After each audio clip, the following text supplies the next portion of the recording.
الحمد لله نحمده ونستعينه ونستغفره ونؤمن به ونتوكل عليه ونعوذ بالله من شرور أنفسنا ومن سيئات أعمالنا من يهد الله فلا مضل له ومن يضلل فلا هادي له ونشهد أن لا إله إلا الله وحده لا شريك له ونشهد أن محمدا عبده ورسوله أما بعد فقد قال الله تعالى في القرآن العظيم والفرقان المجيد بعد أعوذ بالله من الشيطان الرجيم بسم الله الرحمن الرحيم وإذا سألك عبادي عني فإني قريب أجيب دعوة الداعي وإذا دعان فليستجيبوا لي وليؤمنوا بي لعلكم يرشدون صدق الله العليم.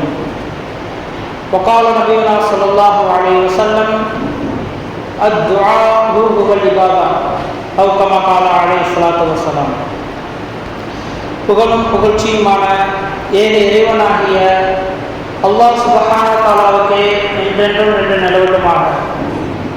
இன்னும் கருணையும் சாந்தியும் நிறைந்த ஈருலக தலைவர் சிறப்புமிக்க குணசீலர் எம்பெருமானார் முஹம்மது ஸல்லல்லாஹு அலைஹி வஸல்லம் அவர்களின் மீதும் அன்னாரின் குடும்பத்தார்களின் மீதும் அன்னாரின் சத்திய சஹாபாக்களின் மீதும் தாபிஈன்கள் மீதும் தபா தாபிஈன்கள் மீதும் இந்த ஜும்ஆவுடைய தினத்திலே அமர்ந்திருக்கக்கூடிய நபியின் மீதும் இந்த ஊரில் இருக்கக்கூடிய உலகில் இருக்கக்கூடிய முஸ்லிமான ஆண் பெண்கள் அனைவரின் மீதும் அல்லாஹ் சுப்ஹானஹு வ தஆலாவின் சாந்தியும் சமாதானமும் என்றென்றும் நின்று நிலவட்டுமாக.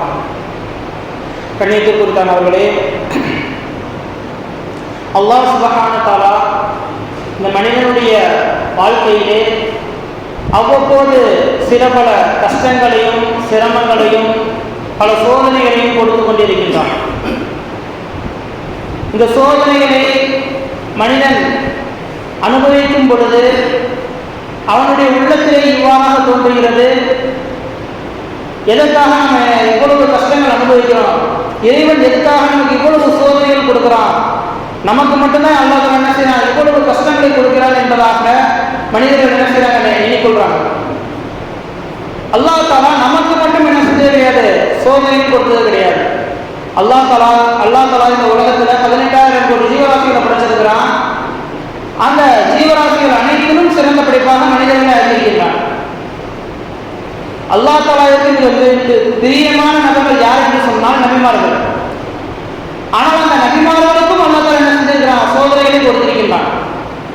நபிமார்களையும் அல்லாஹ் தஆலா விட்டு வைத்தது கிடையாது, நபிமார்களுக்கும் சோதனைகளை கொடுத்திருக்கின்றான். இந்த சோதனைகள் கொடுப்பதற்கு காரணம் என்ன என்பதாக பார்க்கும் பொழுது நாம் அல்லாஹ் தஆலாவிடத்திலே அந்த சோதனைக்கான நிவாரணத்தை கேட்டு பெற வேண்டும். இந்த சோதனையின் மூலமாக ஏற்படக்கூடிய பாதிப்புகளில் இருந்து அல்லாஹ் தஆலாவிடத்திலே பாதுகாப்பு தேட வேண்டும். இன்னும் இந்த சோதனையை சாதனையாக ஆக்கி அல்லாஹ் தஆலாவின் நெருக்கத்தை பெற வேண்டும் என்பதற்காக அல்லாஹ் தஆலா நமக்கு சோதனையை கொடுக்கின்றான். அதே போல நபிமார்களுக்கும் சோதனையை கொடுத்திருக்கின்றான். நாம் அனைவருக்குமே தெரிந்த சம்பவங்கள் தான். அதற்கு ஆதம் அலைஹிஸ்ஸலாம் அவர்களுக்கு அல்லாஹ் தஆலா சொர்க்கத்திலே இடமளித்திருக்கிறார். சொர்க்கத்துக்குள்ள அவங்க இருக்கிறாங்க, சொர்க்கத்துக்குள்ள சுத்தி சந்தோஷமானவர்கள் இருக்கிறாங்க. அவங்களுடைய அந்த சந்தோஷம் என்ன செய்து சிறு காலத்திலே என்ன செய்து நீக்கப்படுது. அல்லாஹ் தஆலாவுடைய கட்டளைக்கு மாற்றமாக அந்த ஒரு பழத்தை என்ன செய்றாங்க, அதற்கு ஆதம் அலைஹிஸ்ஸலாம் அவர்கள் சாப்பிடுறாங்க. அந்த சாப்பிட்டதின் காரணமாக ஹஜ்ரத் ஆதம் அலைஹிஸ்ஸலாம் அவர்கள் பூமியில ஒரு பகுதியிலும் ஹஜ்ரத் ஹவ்வா அலைஹிஸ்ஸலாம் அவங்க பூமியில இன்னொரு பகுதியில் என்ன செய்றாங்க, தனித்தனியாக இறக்கப்படுறாங்க. ஒன்றாக இறக்கப்படல, இருவருமே தனித்தனியாக இறக்கப்படுறாங்க. கொஞ்சம் சிந்திச்சு பார்க்கணும், இந்த உலகத்துல இவ்வளவு மக்கள் இருக்கிறோம், நம்ம இவ்வளவு ஜனத்தொகைகள் அதிகமாக இருக்கக்கூடிய காலம் இந்த காலம். இந்த காலகட்டத்தில் நம்முடைய குடும்பத்தை விட்டு பிரிஞ்சு இருக்கக்கூடிய அந்த தருணம். உதாரணத்துக்கு சொல்லணும்னாக்க என்ன செய்யறாங்க, ஃபாரினுக்கு வேலைக்கு போறாங்க பார்த்தீங்களா, ஃபாரினுக்கு போறவங்க ஒரு 2 வருஷத்துக்கு என்ன செய்வாங்க, திரும்பி தங்களுடைய சொந்த ஊருக்கு வந்துடுவாங்க, குடும்பத்தில் என்ன செய்வாங்க சேர்ந்துருவாங்க. இன்னும் இன்னைக்கு அறிவியல் என்ன செஞ்சிச்சு, ரொம்ப அதிகமாக வளர்ந்து அவங்க என்ன செஞ்சாங்க, நேரா பார்த்து பேசக்கூடிய அளவுக்கு தொழில்நுட்பம் அதிகமாக வளர்ந்துருக்குது. அங்க போனாலும் அவங்க என்ன செய்வாங்க, நேரடியாக தன்னுடைய குடும்பத்தினுடைய முகத்தை பார்த்து பேசக்கூடிய அந்த ஒரு சாதனங்கள் அவங்களுடைய கையில இருக்குது. ஆனா அதற்கு ஆதம் அலைஹிஸ்ஸலாம் அவர்கள் படைக்கப்பட்ட அந்த காலம் இருக்குது, இப்படிப்பட்ட சாதனங்கள் எதுவுமே கிடையாது. அவங்க ஒரு சைடு இறங்குறாங்க, இவங்க மற்றொரு பகுதியில் இறங்குறாங்க. இருவருமே பார்த்துக்கிறதே இல்லை, தனிமையிலே இருக்கிறாங்க. இந்த உலகத்துல வேற யாருமே கிடையாது, அவங்க மட்டும்தான், அந்த இருவர் மட்டும்தான் இருக்கிறாங்க. அந்த இருவருக்கும் பூமியில அவங்க ஒருத்தர் தனித்தனியாக தான் இருக்கிறாங்க. எந்தவித வெளிச்சமும் கிடையாது, எந்தவித ஒரு தொழில்நுட்பமும் கிடையாது. அவங்க வாழ்வதற்குண்டான வாழ்வாதாரங்கள் அவங்களே தேடி கண்டுபிடிச்சுக்கணும். இப்படிப்பட்ட சூழ்நிலையில் தனித்தனியாக இறக்கப்படுறாங்க. இறக்கப்பட்டு கிட்டத்தட்ட 40 வருட காலங்கள் என்ன செய்யறாங்க, அல்லாட்ட அழுது துவாக்கள் செஞ்சு கொண்டே இருக்கிறாங்க. அழுது அல்லாட்ட துவாக்கள் கேட்டுக்கிட்டே இருக்காங்க. அவங்களுடைய பாவம் மன்னிப்புக்காக துவா செஞ்சு கொண்டே இருக்கிறாங்க. இறுதியாக அதற்கு ஆதம் அலைஹிஸ்ஸலாம் அவர்களும் ஹவ்வா அலைஹிஸ்ஸலாம் அவர்களும் சேர்றாங்க. சேர்ந்து என்ன செய்யறாங்க, ஒரு துவா செய்ய மற்றொரு என்ன செய்யறாங்க, ஆமீன் சொல்றாங்க. கடைசியாக என்ன செய்யறாங்க, ஹஜ்ரத் முஹம்மது ஸல்லல்லாஹு அலைஹி வஸல்லம் அவருடைய பரக்கத்தின் காரணமாக, அவருடைய பெயரின் காரணமாக, அவருடைய பெயரை கொண்டு துவா செய்யறாங்க. அல்லாஹ் தஆலா என்ன செய்யறான், அதன் காரணமாக மன்னிக்கிறான். இந்த உலகத்தில் படைக்கப்பட்ட முதல் மனிதர், முதல் நபி ஹஜ்ரத் ஆதம் அலைஹிஸ்ஸலாம் அவர்கள். அவங்களையும் அல்லாஹ் தஆலா என்ன செஞ்சிருக்கிறான், சோதனைக்குள்ளாக்கி இருக்கிறான். அவங்களுக்கும் அந்த பிரிவினுடைய வழி, முதல் மனிதர் தான் இருந்தாலும் அவங்களுக்கு அந்த பிரிவினுடைய வழி அல்லாஹ் தஆலா என்ன செஞ்சிருக்கான், காட்டியிருக்கிறான். அதற்கு பிறகு பார்க்கும் பொழுது ஹஜ்ரத் நூஹ் அலைஹிஸ்ஸலாம் அவர்கள் தன்னுடைய கண்ணுக்கு முன்னாடி தன்னுடைய பிள்ளை என்ன செய்யறாங்க, அந்த வெள்ள பிரளயத்தில் மூழ்கி கொண்டு இருக்கிறாங்க. தன்னுடைய கண்ணுக்கு முன்னாடி தன்னுடைய பிள்ளை அந்த வெள்ள பிரளயத்துக்குள்ள மூழ்கி தத்தளிச்சு கொண்டு இருக்கிறாரு. தன்னுடைய மனைவி அந்த வெள்ள பிரளயத்துக்குள்ள மாட்டி இருக்கிறாங்க. தன்னுடைய ஊர் மக்கள் அனைவரும் என்ன செய்யறாங்க, அந்த வெள்ள பிரளயத்துக்குள்ள மாட்டி இருக்கிறாங்க. உலகமே அந்த வெள்ள பிரளயமாக இருக்குது. வெறும் 70க்கும் 80க்கும் இறைக்கப்பட்ட நபர்கள் தான் என்ன செய்யறாங்க, அந்த கப்பலுக்குள்ள இருக்கிறாங்க. அப்ப யோசிச்சு பாருங்க, தன்னுடைய அனைத்து சொந்தங்களும் தண்ணிக்குள்ள மூழ்கி கொண்டு இருக்கிறாங்க. அதை என்ன செய்யறாங்க, அந்த நூஹ் அலைஹிஸ்ஸலாம் அவர்கள் தன்னுடைய கண்களாக பார்க்கிறாங்க. தன்னுடைய பிள்ளை தண்ணிக்குள்ள மூழ்கி கொண்டு இருக்கிறாரு. களிமா சொல்லாததின் காரணமாக அல்லாஹ் தஆலாவுடைய வேதனை இந்த முழு உலகத்துக்கும் இறங்கப்பட்டுச்சு. தன்னுடைய பிள்ளை அழிக்கப்படுறது என்ன செஞ்சாங்க, தன்னுடைய கண்ணால பார்த்தாங்க. அடுத்தபடியாக பார்க்கும்போது ஹஜ்ரத் இப்ராஹிம் அலைஹிஸ்ஸலாம் அவர்கள், இந்த உலகத்துல இப்ராஹிம் அலைஹிஸ்ஸலாம் அவர்களுக்கு கொடுக்கப்பட்ட சோதனைகளை போன்று வேறு எந்த நபிமார்களுக்கும் கொடுக்கப்பட்டது கிடையாது, வேறு எந்த மனிதர்களுக்கும் கொடுக்கப்பட்டது கிடையாது. அப்பேற்பட்ட சோதனைகள் ஹஜ்ரத் இப்ராஹிம் அலைஹிஸ்ஸலாம் அவர்களுக்கு அல்லாஹ் தஆலா கொடுத்திருக்கிறார்.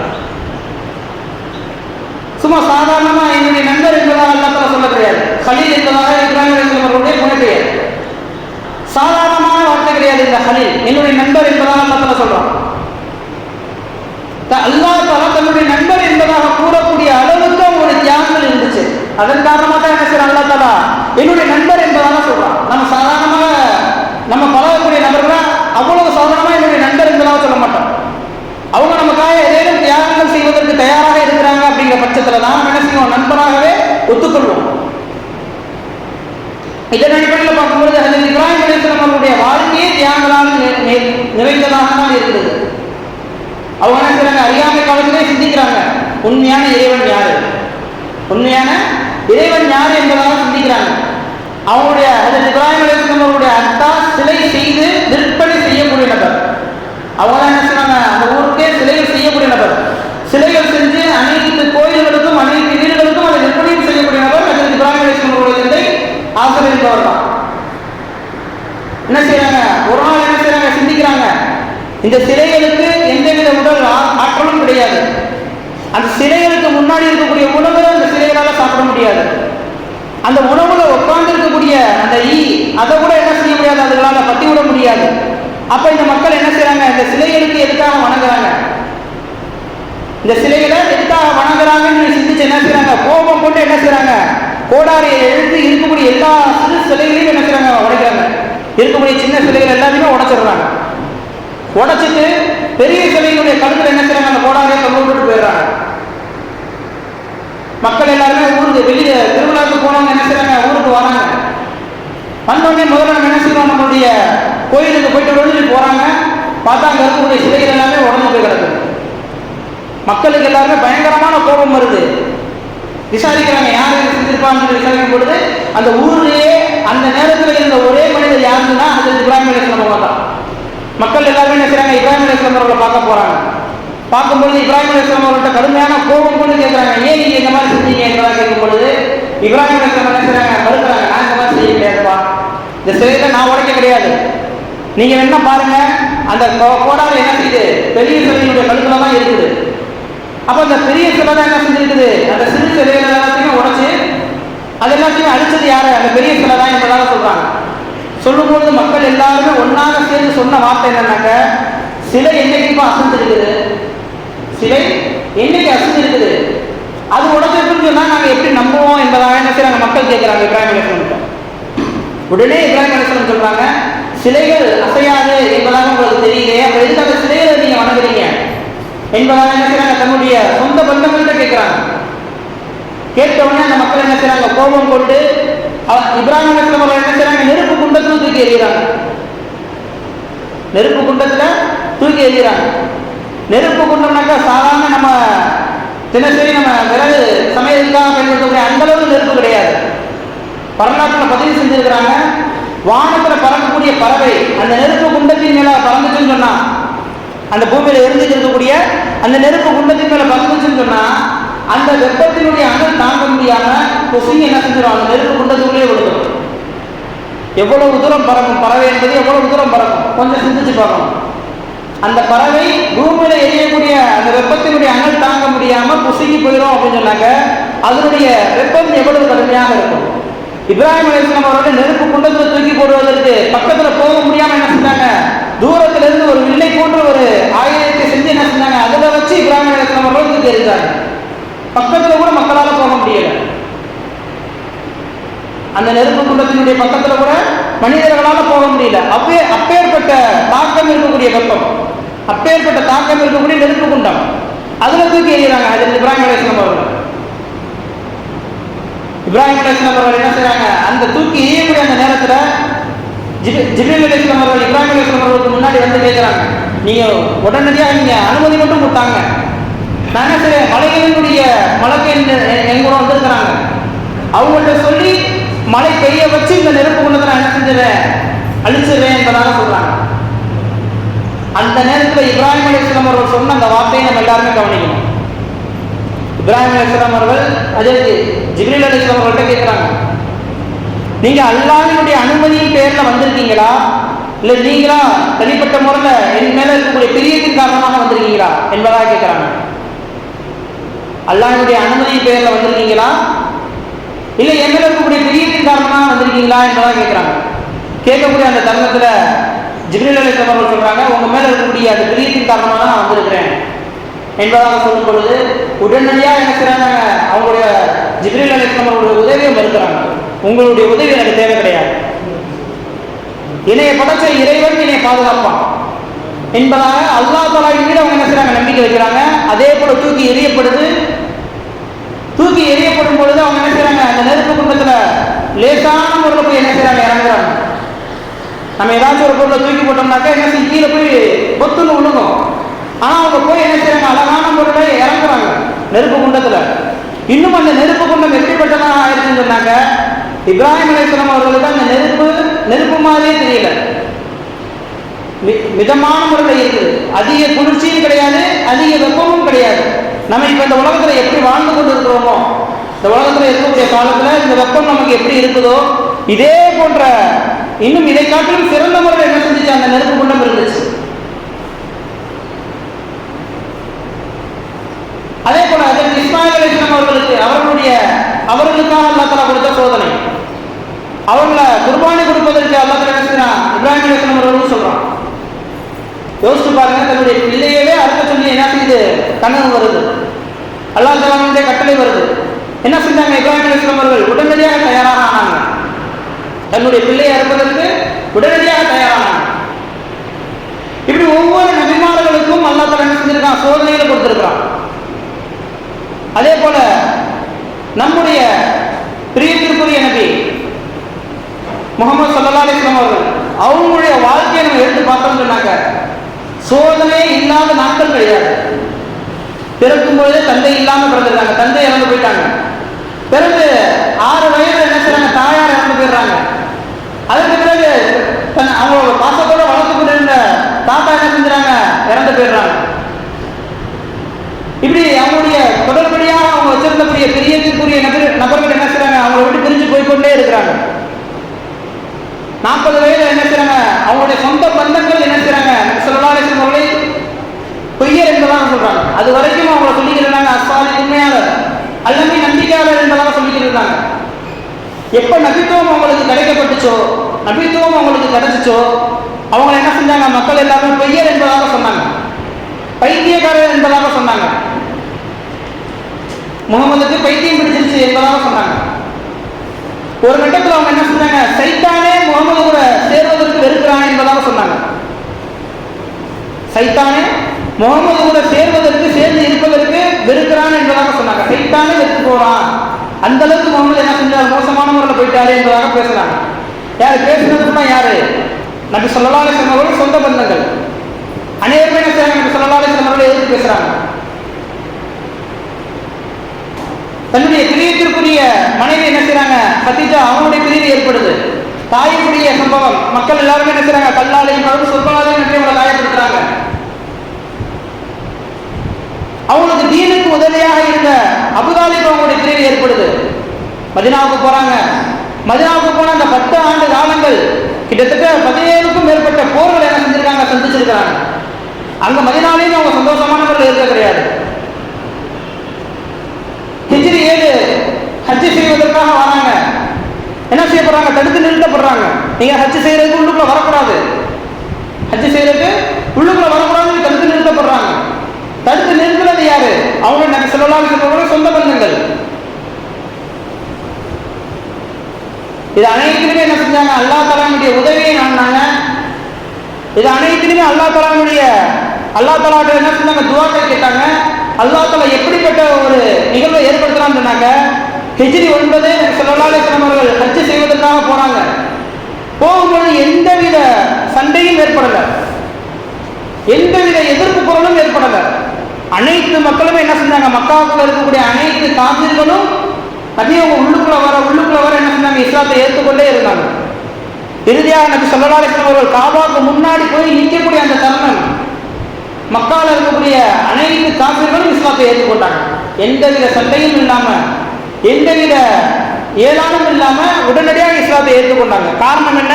நபி ஸல்லல்லாஹு அலைஹி வஸல்லம் அவர்கள் அந்த நேரத்தில் அவங்களுக்கு ஏற்பட்டக்கூடிய அந்த சிரமத்தின் போது அல்லாஹ் தஆலா என்ன செஞ்சாங்க? உதவியை நாடினாங்க.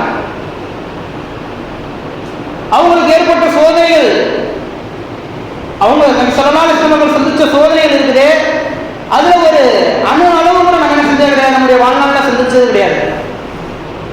அப்படிப்பட்ட சோதனையை நபி ஸல்லல்லாஹு அலைஹி வஸல்லம் அவர்கள் சந்திச்சிருக்கிறாங்க. தான் உயிரோடு இருக்கக்கூடிய அந்த தருணத்திலேயே தன்னுடைய பிள்ளைகள் எல்லாருமே என்ன செஞ்சாங்க? தன்னுடைய கையால் அடக்கம் செஞ்சிருக்கிறாங்க. தன்னுடைய பேரப்பிள்ளை என்ன செஞ்சிருக்காங்க? தன்னுடைய கையால் அடக்கம் செஞ்சிருக்கிறாங்க. கொஞ்சம் யோசிச்சு பாருங்க, எப்பேற்பட்ட ஒரு தாக்கம். தன்னுடைய பிள்ளை இறந்து போனாலே தாங்க முடியாது. பிள்ளையினுடைய பிள்ளை, பேரப்பிள்ளை என்ன செஞ்சிருக்காங்க? இறந்து போயிருக்கிறாங்க. அவங்களையும் என்ன செஞ்சிருக்காங்க? தன்னுடைய கையால் அடக்கம் செஞ்சிருக்கிறாங்க. அது எப்பேற்பட்ட தாக்கத்தை நம்ம ஸல்லல்லாஹு அலைஹி வஸல்லம் அவர்களுக்கு ஏற்படுத்தியிருக்கோம். சிந்திச்சு பார்க்கணும். இதெல்லாம் சொல்வதற்கு மிக லேசான ஒரு செயல் போல தெரியும், நமக்கு லேசான ஒரு காரியம் போல தெரியும். அந்த சூழ்நிலையில் இருக்கக்கூடிய நபர்களுக்கு தான் இதனுடைய வழியை என்ன செய்யும்? உணர முடியும். தன்னுடைய பிரியத்திற்குரிய பிள்ளை நம்ம விட்டு போறதே என்ன செய்ய முடியாது, தாங்க முடியாது. பிள்ளையை காட்டிலும் அதிகமான ஒரு அன்பு யார் மேல வைப்போம்னாக்கா பிள்ளைகளுடைய பிள்ளை மேல நம்ம என்ன செய்வோம்? வைப்போம். அவங்களே என்ன செஞ்சிருக்காங்க? நபி ஸல்லல்லாஹு அலைஹி வஸல்லம் அவர்கள் தன்னுடைய கையால் அடக்கம் செஞ்சிருக்காங்க. ஹஜ்ரத் யாக்கூப் அலைஹிஸ்ஸலாம் அவர்கள், அவங்களுக்கு அல்லாஹ் தஆலா என்ன செஞ்சா? பிள்ளைகளை கொண்டு சோதனையை கொடுத்தான். பிள்ளைகளே என்ன செஞ்சாங்க? தங்களுக்குள்ளேயே சண்டைகளை ஏற்படுத்திக் கொண்டு ஒரு யூசுப் அலைஹிஸ்ஸலாம் அவர்கள் என்ன செஞ்சாங்க? கொலை செய்வதற்கு தயாரானாங்க. யூசுப் அலைஹிஸ்ஸலாம் அவர்களை கொலை செய்வதற்கு தயாரானாங்க. யூசுப் அலைஹிஸ்ஸலாம் அவர்கள் அழகை கொண்டு என்ன செய்யாங்க? சோதனைக்கு உள்ளாக்கப்பட்டாங்க. யூசுப் அலைஹிஸ்ஸலாம் அவர்கள் அரண்மனையில வேலை செஞ்சுக்கிட்டு இருக்கிறாங்க. வேலை செய்யக்கூடிய அந்த தருணத்துல அந்த ராஜாவினுடைய அந்த துணைவியார் என்ன செய்யறாங்க? யூசுப் அலைஹிஸ்ஸலாம் அவர்களின் மீது பிரியம் கொண்டு அவங்கள்ட்ட தவறான முறையில் நடக்கிறதுக்கு வராங்க. யூசுப் அலைஹிஸ்ஸலாம் அவர்களுடைய அழகு அவ்வளவு அழகு. அந்த அழகை கொண்டு என்ன செய்யறாங்க? சோதனைக்குள்ளாக்கப்படுறாங்க. இப்படி ஒவ்வொரு நபிமார்களுடைய வாழ்க்கையை நம்ம எடுத்து பார்க்கும் பொழுது ஒவ்வொரு வகையான காரணங்களை கொண்டு அவங்க சோதனைக்குள்ளாக்கப்பட்டிருக்கிறாங்க. அழகை கொண்டு சோதனைக்குள்ளாக்கப்பட்டிருக்கிறாங்க, பிள்ளைகளை கொண்டு சோதனைக்குள்ளாக்கப்பட்டிருக்கிறாங்க, தன்னுடைய மனைவியை கொண்டு சோதனைக்குள்ளாக்கப்பட்டிருக்கிறாங்க. ஒவ்வொரு நபிமார்களுடைய வாழ்க்கையும் நமக்கு படிப்பினைகள் தான். எப்பேற்பட்ட சோதனைக்குள்ளாக்கப்பட்டிருக்கிறாங்க அப்படிங்கிறத நம்ம என்ன செஞ்சுக்கலாம்? புரிஞ்சுக்கலாம். சஹாபாக்களை எடுத்து பார்க்கும் பொழுது சஹாபாக்களுடைய வாழ்க்கை தியாகங்களை கொண்டுதான் என்ன செஞ்சிருக்குது? அமைஞ்சிருக்குது. சஹாபாக்கள் அந்த தியாகங்கள் செய்யலாம் அப்படிங்கிற பட்சத்தில் இன்னைக்கு நம்ம வரைக்கும் என்ன செஞ்சிருக்காது? இஸ்லாம் என்பது வந்திருக்காது. நம்மளை போல சஹாபாக்கள் சந்தோஷமான முறையில் சுகபோகமாக வாழ்ந்திருந்தாங்கன்னு சொன்னாக்க இன்னைக்கு இந்த உலகத்தில் இஸ்லாம் எனக்கூடிய ஒரு மார்க்கமே நமக்கு தெரிஞ்சிருக்காது. மற்ற மக்கள் எப்படி இருக்கிறாங்களோ அவங்களுக்கும் நமக்கும் வித்தியாசம் இல்லாமல் போயிருக்கோம். அவங்களோட நாமும் சேர்ந்திருப்போம்.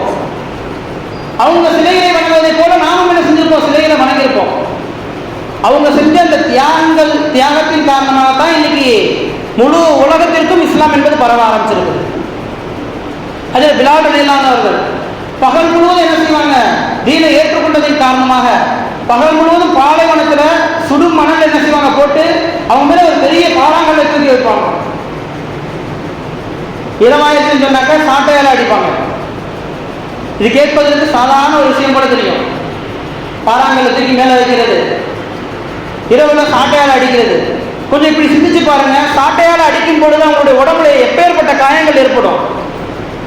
அவங்களுடைய உடம்புல இருந்து அந்த காயத்தின் வழியாக ரத்தங்கள் என்ன செய்யும், கீழே சிந்திக்கொண்டே இருக்கும். பகலாயிருச்சுன்னா அப்படியே அவங்க என்ன செய்வாங்க, பாலைவன மணல்ல படுக்க வைப்பாங்க. அந்த காயத்தில் என்ன செய்யும், அந்த வெப்பத்தினுடைய சூடுபடும். கொஞ்சம் யோசிச்சு பாருங்க எப்பேற்பட்ட வழி அவங்களுக்கு ஏற்படுத்தும். அவங்க நகர்ந்துடக்கூடாது என்பதற்காக பெரிய பாறாங்கலத்துக்கு என்ன செய்வாங்க, மேலே வைப்பாங்க. அந்த பாறாங்கலினுடைய அந்த கணம் தாங்க முடியாம அவங்களுடைய எலும்புகள் நொறுங்கக்கூடிய அளவுக்கு வலிகள் இருக்கும். அப்பேற்பட்ட வலிகளை தாங்கி இருக்கிறாங்க. அந்த நேரத்தில் என்ன சொன்னாங்க, அஹத் அஹத் என்பதாக சொன்னாங்க. அல்லாஹ் ஒருவன், அல்லாஹ் ஒருவன் என்பதாக சொன்னாங்க. இப்படி சஹாபாக்கள் செஞ்ச தியாகங்கள், சஹாபாக்களுக்கு அல்லாஹ் தஆலா கொடுத்த சோதனைகள், சஹாபாக்கள் இப்படி நினைச்சிருந்தாங்கன்னா நான் இஸ்லாத்தை ஏற்றுக்கிட்டு எதுக்காக எனக்கு இவ்வளவு சிரமங்கள் வரணும், அல்லாஹ் தஆலாக்கு நான் மட்டும்தான் கண்ணுக்கு தெரியவேனா, எனக்கு மட்டும்தான் இவ்வளவு சிரமங்களை கொடுக்கணும், அல்லாஹ் தஆலா எனக்கு மட்டும்தான் இவ்வளவு சிரமங்களை கொடுக்கணுமா என்பதாக சஹாபாக்கள் சிந்திச்சிருந்தாங்கன்னு சொன்னா, சஹாபாக்கள் இப்படி ஒரு வினாடி யோசிச்சிருந்தாங்கன்னு சொன்னாங்க, இன்னைக்கு நம்ம இருக்கிற இஸ்லாம் என்பது இஸ்லாமா என்னன்னு நமக்கு தெரியாம போயிருக்கு.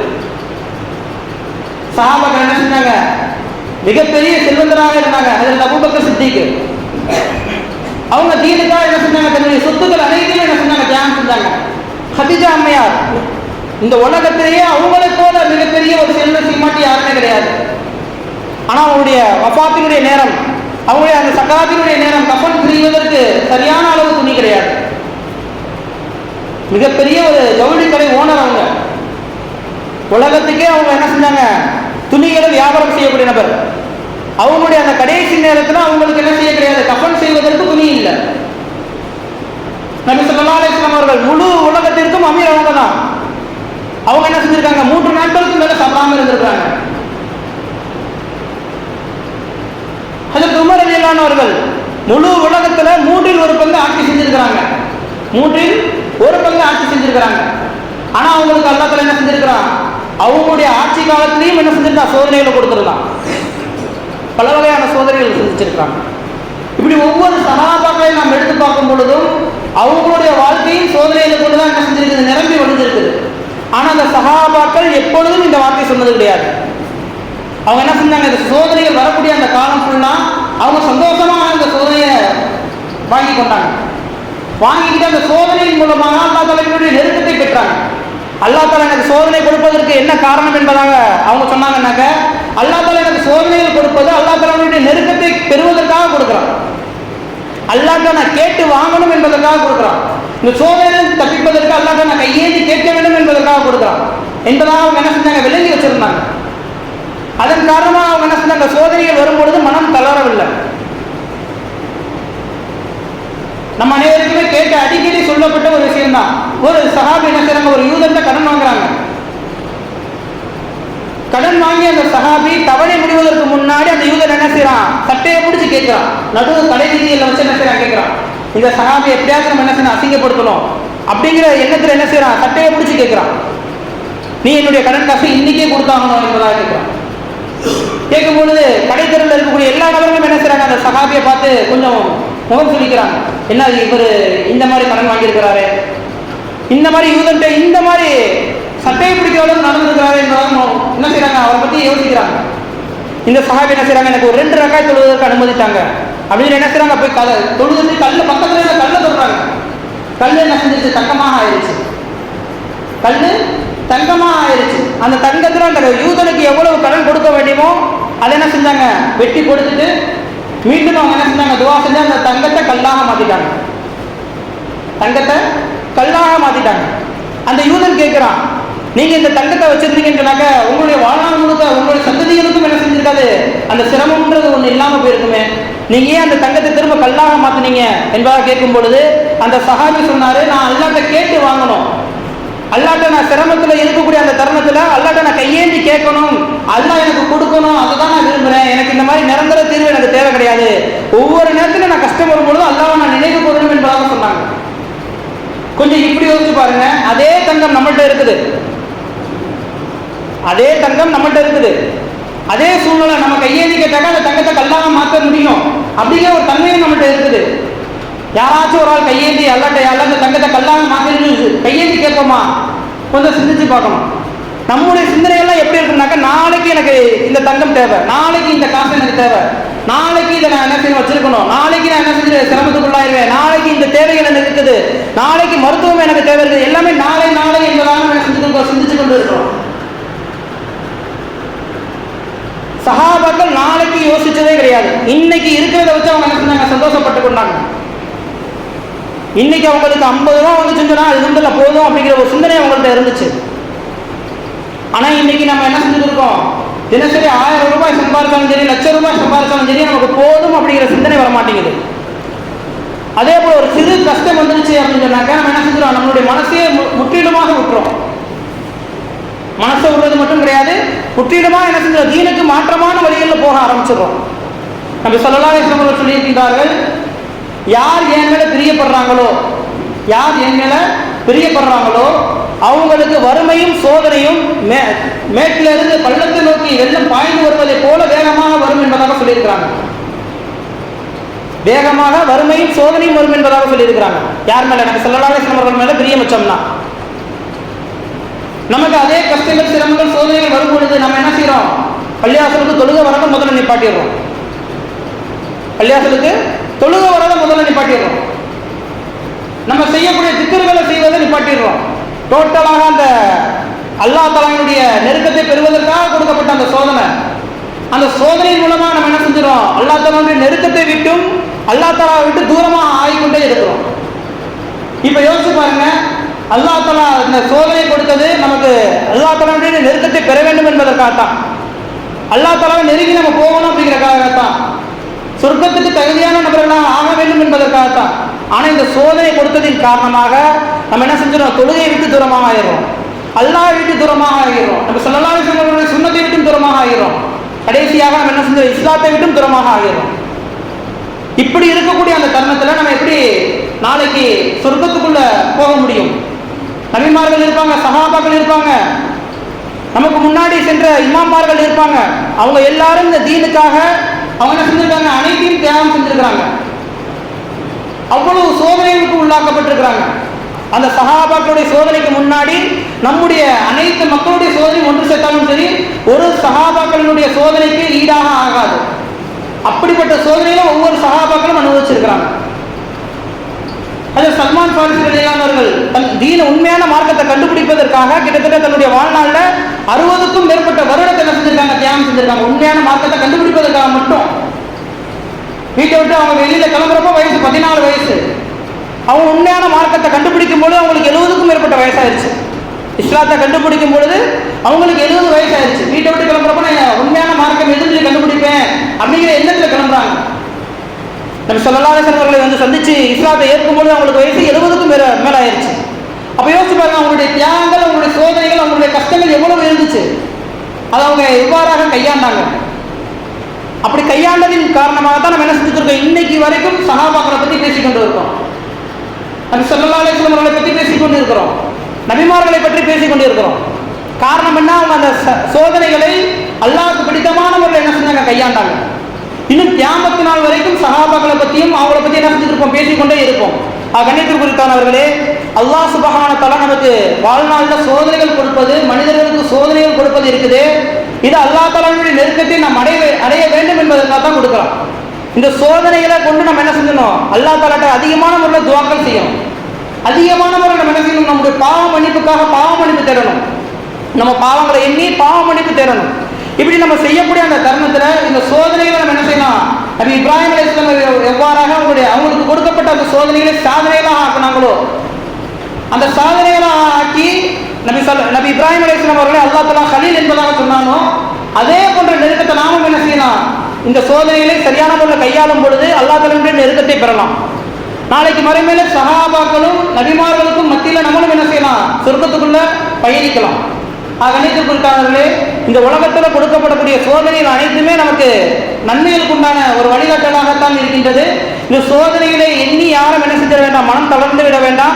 இந்த சோதனைகளை கொண்டு நாம் என்ன செய்யும்? அல்லாஹ் தஆலாவுடைய இபாதத்துகளை இன்னும் அதிகமாக ஆக்க வேண்டும் என்பதாக சொல்லி என்னுடைய உரையை முடித்துக் கொள்கிறேன். வாஹிரு தாவானா அல்ஹம்துலில்லாஹி ரப்பில் ஆலமீன். சுன்னத்துல் காலம் சுன்னத்துல்